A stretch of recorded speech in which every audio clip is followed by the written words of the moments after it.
escuchar la tercera parte de la entrevista que le hicimos en el INPA al Vasco Murúa, que en este momento, ¿qué es el Vasco Murúa, Marcelo? Es el director nacional de Empresas Recuperadas. Bien, y él nos va a hablar ahora de la renta básica. Vamos a escucharlo y después charlamos sobre eso, ¿les parece?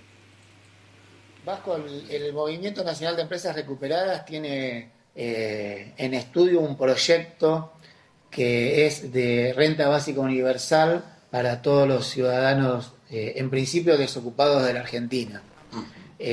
Nos contabas vos que algunas experiencias medio chiquitas en el mundo existen y la idea de ustedes es que se pueda implementar en la Argentina. Más o menos, ¿cuáles son los lineamientos? Mira, centralmente lo primero que queremos hacer con nuestro movimiento y que le estamos pidiendo a todas las organizaciones sindicales, estudiantiles, sociales, es que dejemos de lado, o por lo menos pongamos en segundo término, las reivindicaciones nuestras, de nuestras organizaciones, tanto sus compañeros por el salario, o nosotros por la ley de expropiaciones, o las organizaciones sociales solamente el salario sea complementario, y que pensemos en la necesidad que tiene el sector más castigado de nuestro pueblo, los que hace mucho que no tienen ningún ingreso, los que no están incorporados a la vida política y social de nuestro país y los que no se van a poder incorporar si el Estado no genera una renta básica, si el Estado no se hace responsable de generar el trabajo suficiente para el conjunto de nuestra población. Nosotros planteamos hoy la renta básica con trabajo y exigimos que también el Estado le genere ese trabajo, no solamente que le dé la renta a los trabajadores que le corresponde para poder vivir dignamente, sino que también genere el trabajo. Y nosotros sabemos que hay, no es que estamos hablando en un país donde hay escasez de trabajo.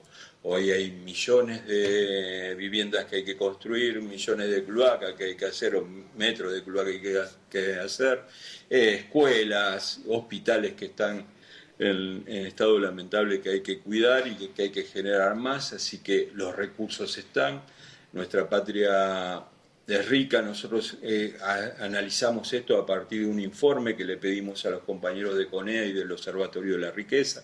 En principio el Observatorio de la Riqueza nos alumbró en este camino, nosotros hicimos un corte que lo hicimos que podía ser otra fecha, pero lo hicimos en el año 76, a partir de la dictadura, de cuánto producía nuestro país en ese momento y cuánto produce hoy. Nosotros, cualquiera que vaya a ver el tema de la producción hoy, es casi 30 veces más de la producción física. Estamos hablando de producción física que en el año 76. Y la población solamente aumentó un 67%. Que me explique la clase política, que me explique la clase empresaria, que me explique el poder internacional por qué nuestro país tiene el 50% de pobreza cuando en el año 76 éramos nada más que el 5% de pobres.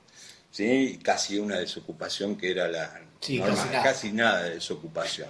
Entonces, por esa razón, porque creemos que esos compañeros no son pobres, sino son desposeídos de todo por una clase, ¿sí? por los que gobiernan, y hay una relación directa del Estado a quien condena a quedarse sin empleo, sin dignidad, sin buena comida, sin nada casi de educación y menos de salud.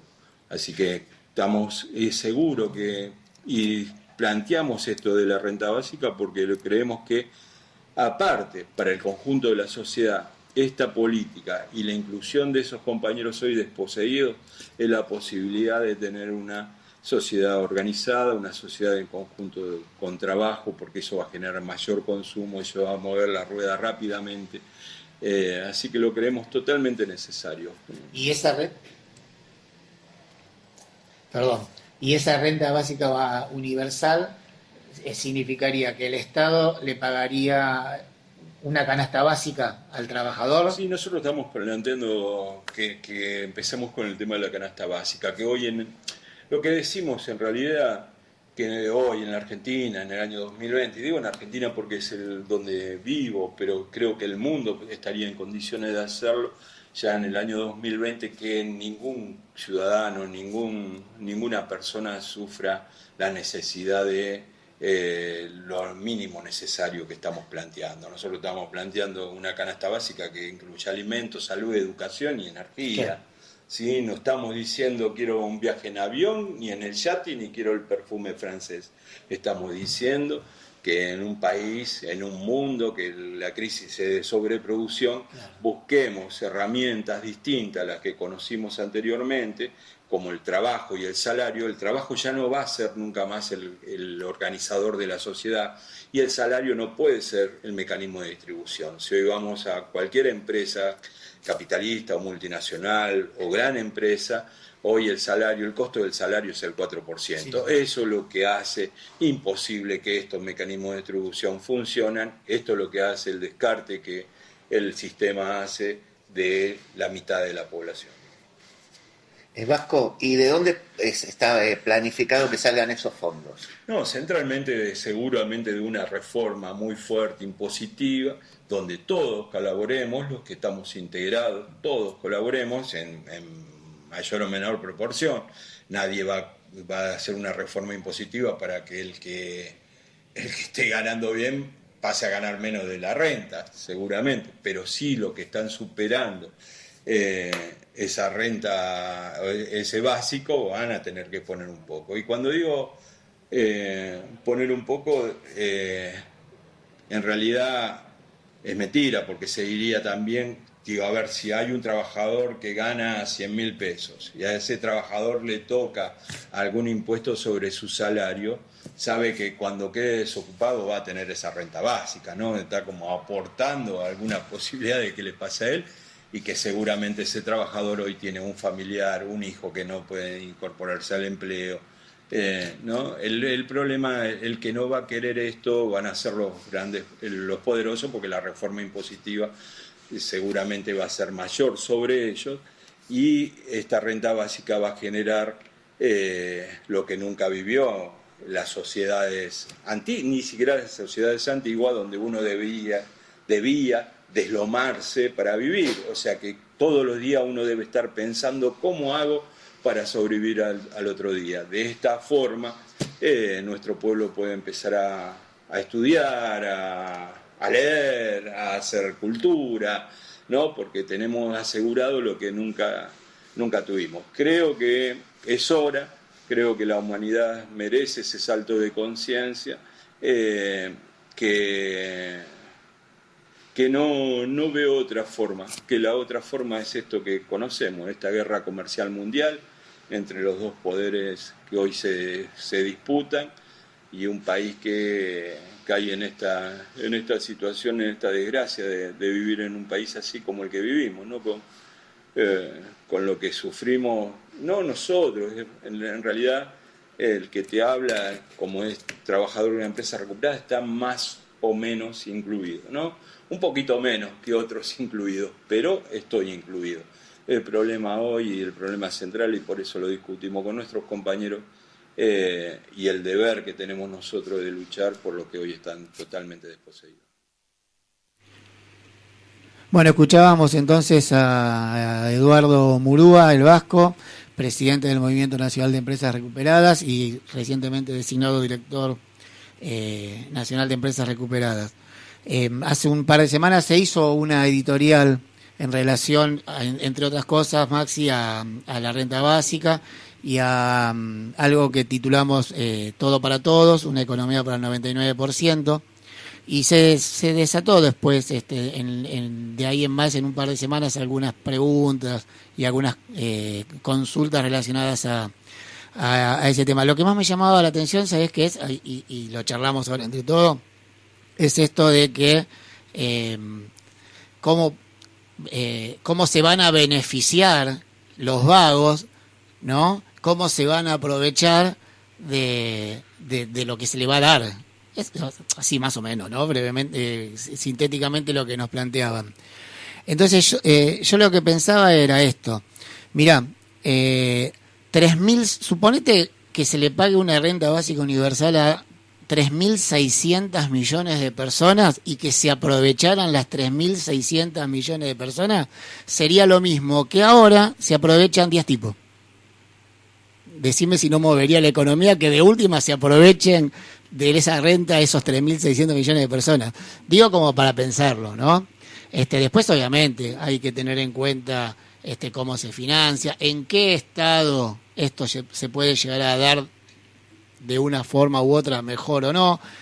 Entiendo que en un estado capitalista puro o estos estados capitalistas a los que estamos acostumbrados nosotros es muy complicado, porque si querés, la asignación universal por hijo puede llegar a ser una especie de chiquitita renta básica.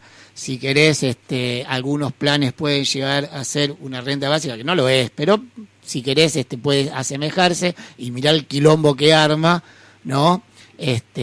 A esta gente que se ganó toda la guita y porque le quieren aumentar unos pesitos de las retenciones, están queriendo armar un quilombo de la zamputa.